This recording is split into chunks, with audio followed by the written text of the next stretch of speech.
faire un cours sur la paracha. La paracha de cette semaine, c'est Vaishlar. C'est quoi la paracha Vaishlar? La paracha Vaishlar, c'est la paracha où on sait très bien que Vaïtse, la paracha qui précède, c'est le fait que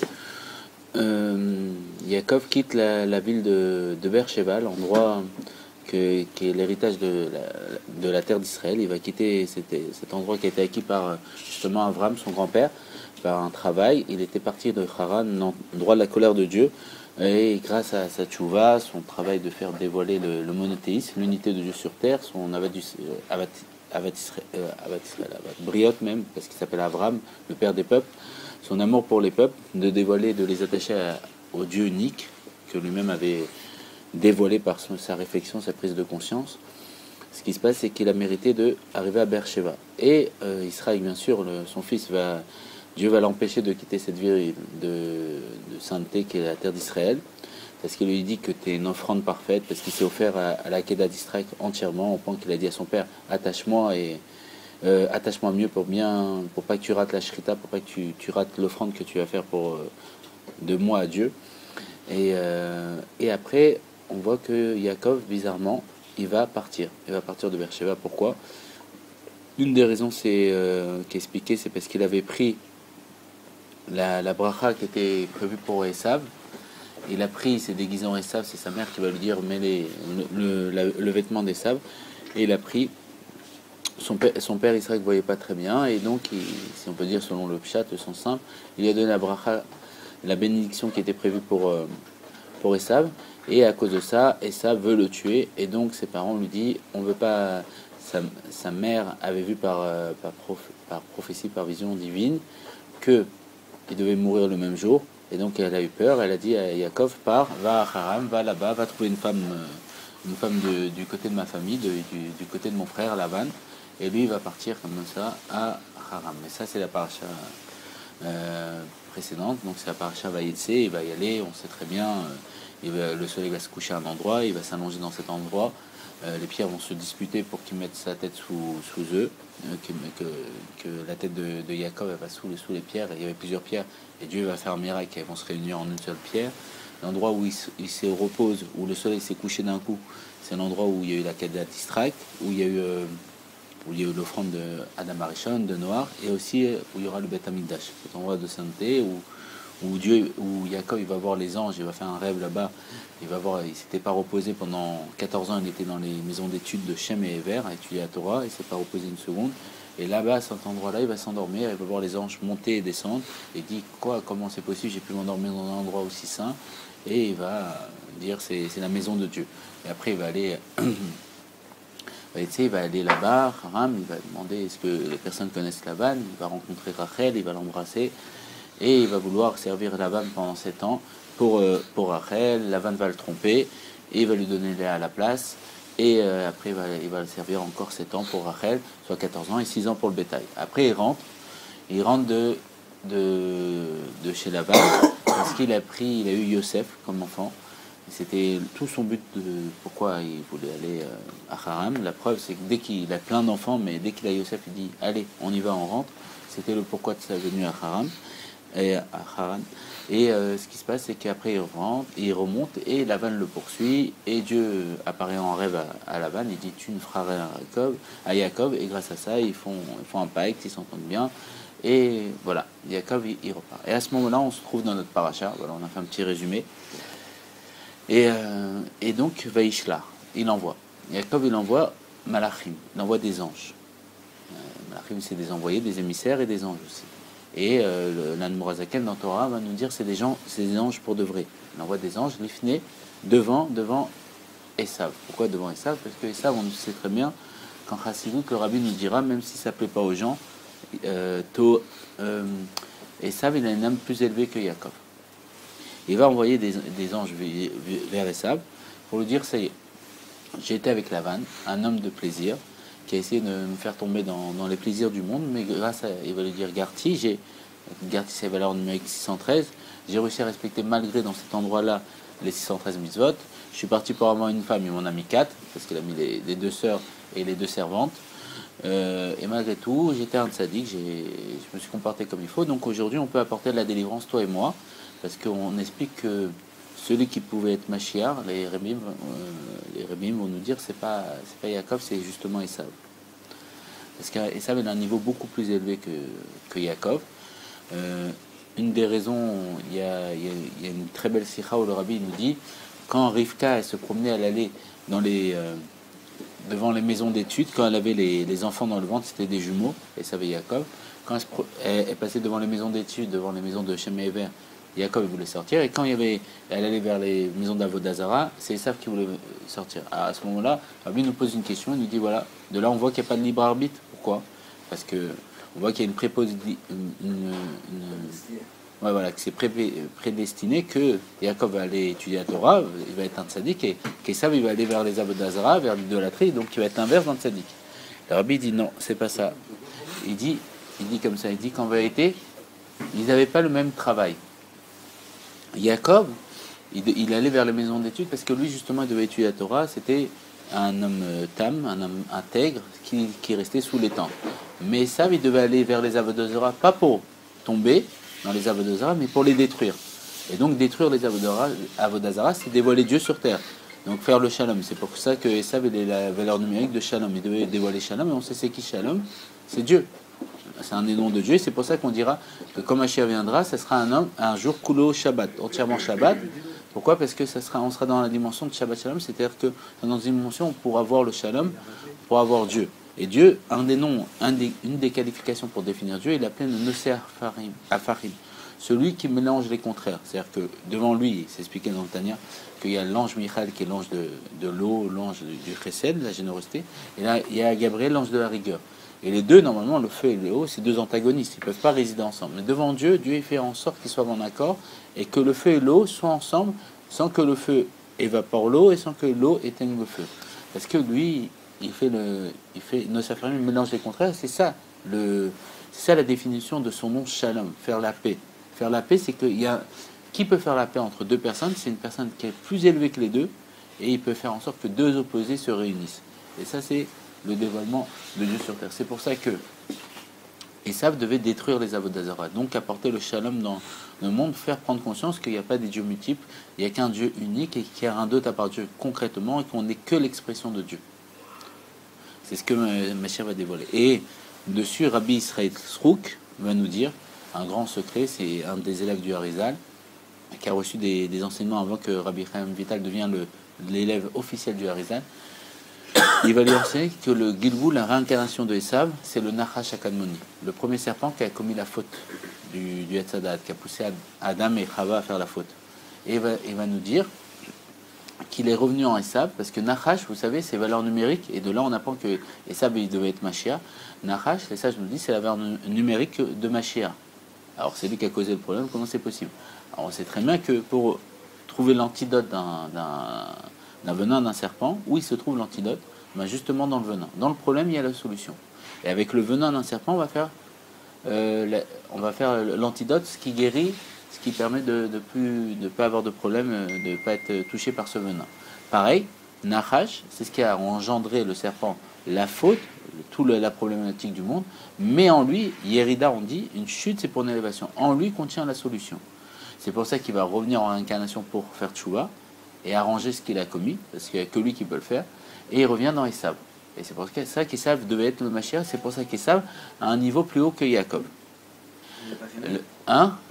Il n'a pas fait mieux. Il va revenir même après, il nous dira Rabbi Israël Srouk, et il va revenir dans qui? Dans JC. C'est pour ça que JC devait être Mashiach aussi, mais au lieu de devenir Mashiach pour de vrai, il est devenu Mashiach Sheker, le faux Mashiach. Et on a fait une croix dessus. Et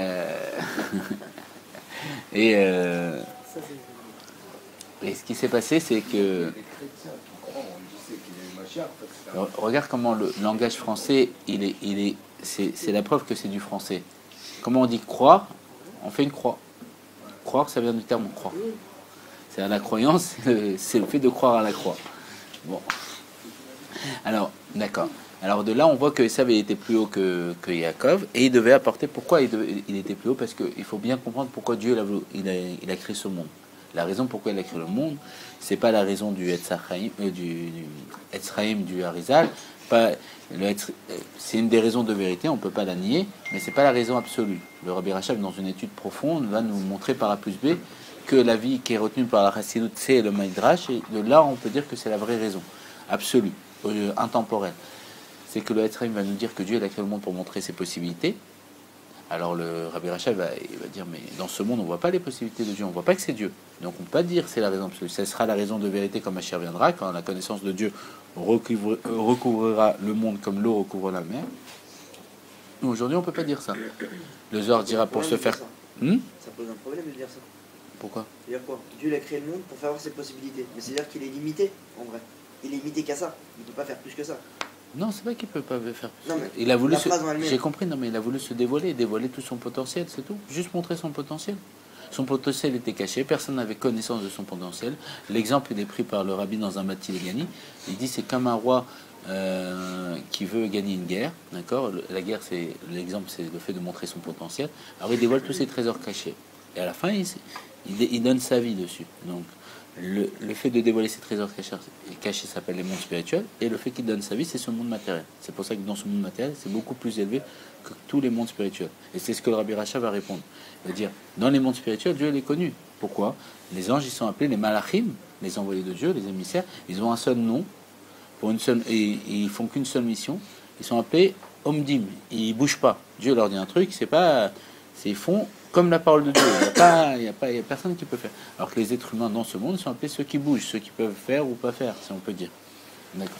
Donc dans les mondes spirituels, ils sont connus. Et il est connu. Il montre il montre son potentiel. C'est pour ça qu'un ange ne peut pas faire quelque chose qui est contraire à la volonté de Dieu, parce qu'il voit que tout est Dieu et qu'il voit qu'il ne peut pas. C'est impossible. Si on voit que tout est Dieu et que Dieu dirige le monde, il n'y a aucune personne, si Dieu se dévoile à une personne, il n'y a aucune personne qui ne peut pas faire Torah Mitzvot de la meilleure façon possible.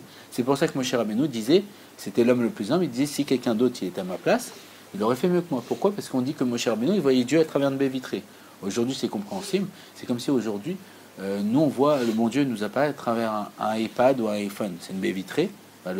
Moshe, Dieu lui apparaissait comme ça, à travers une baie vitrée. Mais nous, on dit que quand Mashiach viendra, on aura un niveau plus haut, on verra Dieu comme on se voit nous-mêmes.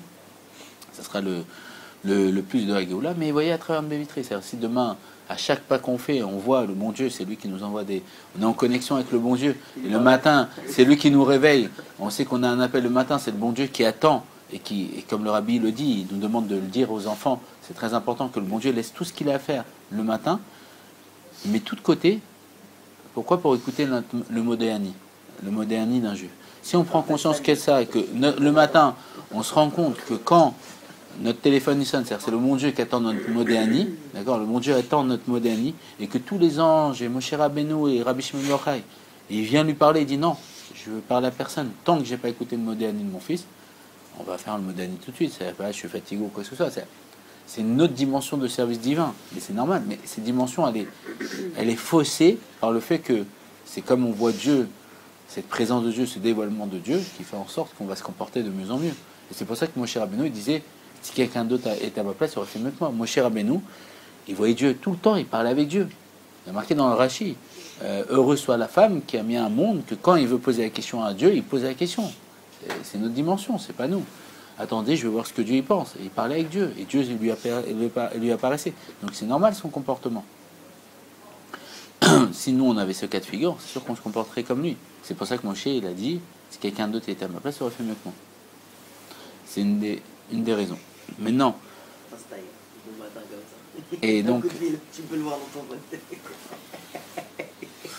Et le Zohar, la raison du Zohar, c'est qu'il dira que Dieu il a créé le monde pour se faire connaître. Donc c'est un peu similaire à celle du Etzraïm, pour se faire connaître. Voilà. Tout, c'est pour qu'on connaisse. Ce monde il nous apprend, comme le Bachem Tov le dira, derrière chaque chose matérielle se cache un enseignement pour connaître Dieu.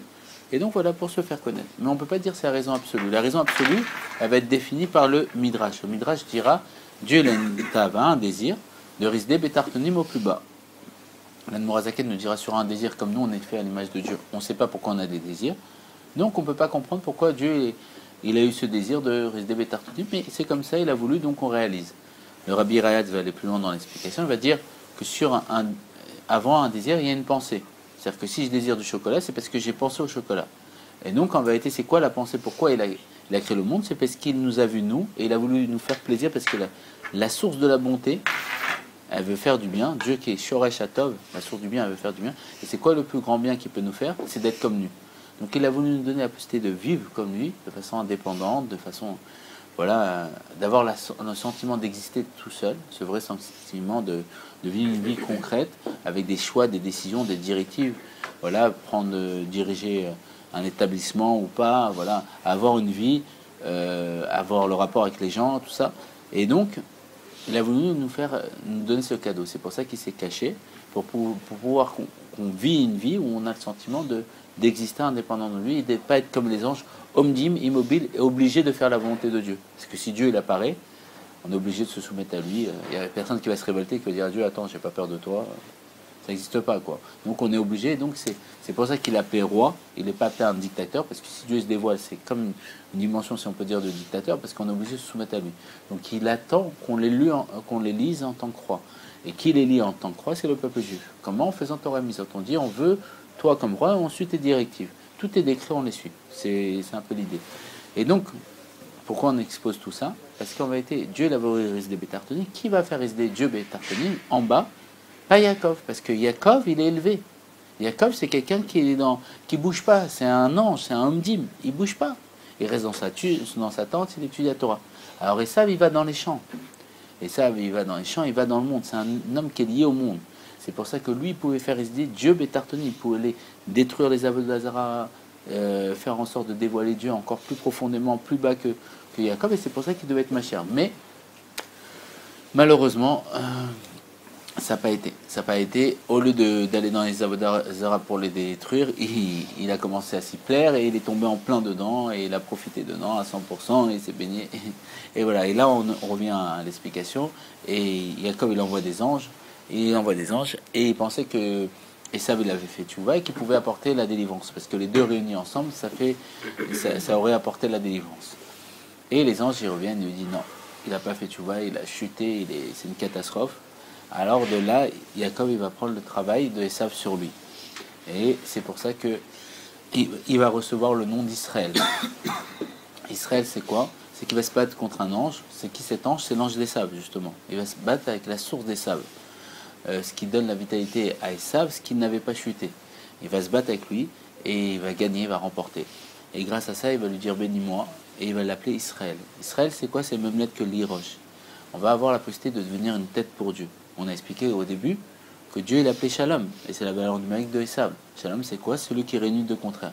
On va avoir la possibilité d'avoir les deux dimensions. D'avoir le côté tzaddik, l'omdim, comme un ange, celui qui respecte Torah et Mizot à 100%, s'appelait Yaakov.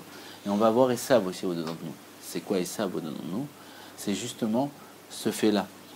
Ce fait d'avoir une attraction pour le monde, un désir de pas faire Torah et Mizot, mais un désir du monde, un plaisir dans le monde, de gagner sa vie, tout ça. On va avoir cette dualité en nous. Mais le fait qu'on va mettre les deux au service de Dieu, on va faire le shalom, c'est-à-dire qu'on va vouloir travailler pour gagner bien sa vie, pour pouvoir bien réaliser Torah et Mizot, faire des bons, les meilleurs idorim, les meilleures façons de servir Dieu, se comporter à l'image de Dieu sur terre, montrer qu'on est humain, on a de la conciliation, on écoute les personnes, on ressent ce qu'ils ressentent, si on peut les aider, on les aide. Ben là, on dévoile Dieu, et là, on fait résider Dieu Bétartoni. Pas simplement dans les livres, parce que c'est vrai que c'est bien d'étudier la Torah, c'est très important, mais le fait d'étudier la Torah continuellement et sans la pratiquer, c'est pas vraiment ça. Le but, c'est que ça se pratique de façon concrète. Et ça, c'est vrai que ça va être plus facile dans le monde matériel, dans le fait d'avoir une activité, d'avoir un travail. C'est pour ça que le Rabbi Marash enviait ceux qui travaillaient, parce que lui, il était tout le temps en train d'étudier la Torah, et il enviait ceux qui avaient une activité. Il dit, eux, ils voient vraiment Dieu. Eux, ils dévoilent vraiment Dieu dans le monde matériel. Et ça va être au travail de Jacob, du fait qu'il s'est battu avec l'ange et qu'il a remporté, il va avoir cette possibilité et cette dimension de pouvoir dévoiler Dieu Bétartoni. Alors maintenant, aujourd'hui, nous, on veut comprendre comment ça nous parle. Aujourd'hui, le Rabbi nous dit toujours qu'il faut tirer un enseignement pour nous aujourd'hui.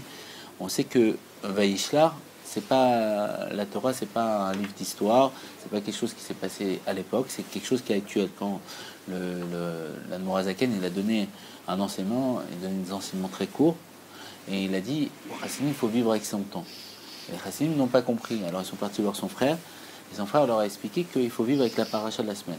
Comme il y a les informations au jour le jour, on nous dit que chaque jour dans la paracha de la semaine, il y a notre journée. Il y a l'intériorité de notre vie. Et ce qui se passe, c'est qu'aujourd'hui, on vit la paracha Vaishlar. Vaishlar, c'est qui? C'est Yaakov. Yaakov, c'est en vérité notre dimension aujourd'hui, notre être qui a servi Dieu pendant toutes ses vies passées. Et qu'aujourd'hui, il attend une chose, c'est la délivrance. Il envoie Vaishlar, il envoie des émissaires vis-à-vis de Dieu. Il dit à Dieu, ça y est, aujourd'hui c'est fini, on a tout réalisé, le rabbin nous l'a dit. Avodat Abirum, le travail d'élévation de la matière a été fait. Avodat Ashtichut, le fait d'envoyer des émissaires pour dévoiler que le monde c'est Israël. Envoyer des émissaires un peu partout dans le monde pour dévoiler Israël. Parce que quand Mashiach viendra, Israël s'appellera Jérusalem. Non, Jérusalem, ça sera le temple, tout le temple. Israël s'appellera Jérusalem. C'est pour la première fois qu'on pourra aller à Jérusalem au bord de l'eau. On sera à Nathanaël, mais on sera à Jérusalem, par exemple. On va être Tel Aviv aussi, ça s'appellera Jérusalem. Et le monde s'appellera Israël. Donc le rabbi a dévoilé ce fait-là par le fait d'envoyer des shluchim, des émissaires, dévoiler Israël. Dans le monde, c'est quoi Israël? C'est des roches, c'est une tête pour Dieu, dévoiler un mikvé là-bas, de la nourriture cachère, s'occuper des personnes, les ramener à Torah et Mizot. Donc aujourd'hui, ça, ce travail-là, le monde, il est prêt pour être...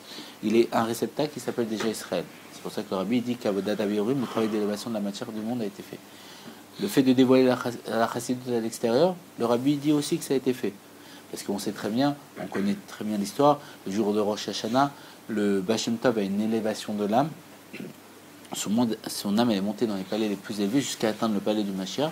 Et il a dit quand tu viendras, maître. Il a dit quand tes sources se répondront à l'extérieur. Ça, le rabbi dit aujourd'hui la chassidut a été répondue à l'extérieur. Donc le Mashiach il peut venir. Il y a quoi encore? Avodat Amurim, Avodat Ashirut. Aussi, il y avait aussi, le rabbi a beaucoup parlé de ça, qu'à cause de la haine gratuite, le temple a été détruit. Et comment on va pouvoir réparer la haine gratuite? Grâce à l'amour gratuit. Donc pour faire en sorte que le temple soit reconstruit, il faut l'amour gratuit. Le rabbi il dit qu'aujourd'hui, s'il y a des personnes qui ont réussi à donner des sommes de tzedakot, des sommes d'argent importantes à des personnes qui ne connaissaient même pas, c'est une preuve d'un acte de bonté gratuit. Et s'ils ont réussi à faire ça, c'est que ça a été réparé. Donc on voit que tout est fait. Donc aujourd'hui, on est dans cette dimension de Yaakov, qui est parti chez Lavan, qui est parti dans ce monde matériel, l'endroit où Dieu il a voulu résider, très très bas. Et aujourd'hui, le rabbi nous dit, il acquiesce qu'on a tout fait. Donc on envoie des anges devant Dieu, on dit ça y est, on a tout fait. Le monde, il est prêt pour que tu te dévoiles Dieu. C'est le moment. Vaishlar, on envoie les émissaires devant Dieu. Mais là, ces émissaires, quand ils viennent devant Dieu, ils ne viennent pas devant Esav. Esav, justement, il s'est loupé et il a chuté. Et à cause de ça, la Géoula, elle n'a pas pu venir. Et que Dieu, il se comporte Mida Keneged Mida. Donc, et quand la Torah, elle est éternelle, quand Yaakov, il le fait à l'époque et que la paracha elle vient aujourd'hui, Vaishlar, ça se repasse de façon exacte comme ça s'est passé à l'époque. Donc aujourd'hui, Yaakov, c'est le seul... c'est le seul être qui était, après Adam Arishon, une âme générale, une âme collective. C'est pour ça qu'on dit que la beauté de Yaakov était comme celle de Adam, parce qu'il avait fait le tikkun, la réparation de la faute d'Adam Arishon. Donc il s'était redevenu une âme générale et il portait au-dedans de lui tous les âmes du peuple juif. Pourquoi le peuple juif? Parce qu'Adam Arishon, à la base, il avait au-dedans de lui que les âmes du peuple juif, et quand il a fauté, le Nachash, il a fait pénétrer au-dedans de lui, le serpent, les âmes des autres nations. Et donc le tikkun, c'était d'enlever les autres nations et de garder juste les âmes du peuple juif. Yaakov a réussi, c'est pour ça qu'il s'appelle Israël. Israël, le Rav Israël Gisbourg, pourquoi il nous dit Israël Bashem Tov? Pourquoi il s'appelait Israël Bashem Tov? Parce qu'en vérité, le bon nom du juif, c'est Israël. Pourquoi Israël? C'est celui qui se tient toujours devant Dieu, pas le Yaakov, celui qui est en exil. Parce que Yaakov, c'est l'aide de Yud et Kev, la sagesse de Dieu qui descend dans le Kev. Le Kev, c'est la partie la moins le talon, la partie la moins sensible du corps, celle qui ne ressent pas le bon Dieu. C'est justement l'exil. Et c'est pour ça que c'est comparé à l'ange de la mort. D'accord? Donc il vient, Israël, c'est celui qui se tient toujours devant Dieu et qui, comme un ange qui ne peut pas ne pas faire la volonté de Dieu. Et donc, Yaakov, il vient, il envoie des émissaires devant Dieu. Il dit, voilà, aujourd'hui, c'est bon, on est Israël. On est une tête pour toi, tu peux te dévoiler. Aujourd'hui, les kélim, ils ont été faits. Toi, tu n'es plus Esav, ça y est, c'est du passé. Aujourd'hui, il n'y a qu'une seule personne qui peut apporter la délivrance, le rabbi le dira. Ça dépend pas de nous, ça dépend que de eux. Il dit comme ça dépend que du Mashiach. Donc ça dépend du Mashiach, le Mashiach il reçoit ses ordres de Dieu, donc ça dépend que de Dieu. Et dans un autre sens, il dit ça dépend de l'un d'entre nous qui ouvre les yeux. C'est quoi le fait d'ouvrir les yeux? C'est le rabbi dit qu'il ne faut pas se fier à la médecine du monde, il faut se fier à ce que la Torah dit. Il ne faut pas se fier aux informations d'aujourd'hui, il faut se fier à ce qui est marqué dans la Torah. Aujourd'hui, dans la Torah, il y a marqué quelque chose d'essentiel. Yaakov, il a envoyé des émissaires. Devant qui? Devant Esav. C'est quoi Esav? Ça représentait Mashiach. Il a envoyé des émissaires. Aujourd'hui, nous, on envoie des émissaires devant le Mashiach. On dit au Mashiach, ça y est, tu peux te dévoiler. Tout a été fait. Le Mashiach lui-même nous a dit que tout a été fait. Tu peux te dévoiler. Donc aujourd'hui, Bezrat Hashem, avec la grâce de Dieu, le fait qu'on a envoyé des émissaires devant, et c'est la paracha Vaishlar, et ce qui se passe dans la paracha, c'est éternel. Là, on est en train d'envoyer des émissaires devant Mashiach. Et Mashiach, c'est celui justement qui n'a pas chuté, qui est l'accomplissement de notre travail pendant l'exil. C'est celui qui peut nous apporter la délivrance. Et aujourd'hui, grâce à ces émissaires qu'on envoie, et que Yaakov a fait à l'époque, il va se concrétiser. Aujourd'hui, il va pouvoir apparaître, il va pouvoir se dévoiler dans cette paracha Bezrat Hashem, en nous apportant, avec la grâce de Dieu, la délivrance complète et définitive. Avec le dévoilement de Dieu, il va dévoiler Dieu. Et Bezrat Hashem, ça va apporter toutes les bénédictions matériellement et spirituellement à tous les Juifs. Et voilà, on va tous dire Bezrat Hashem au Rabbi, Yehi Adoninu Morenu V'Amenu B'Nei Hashem L'Ambet.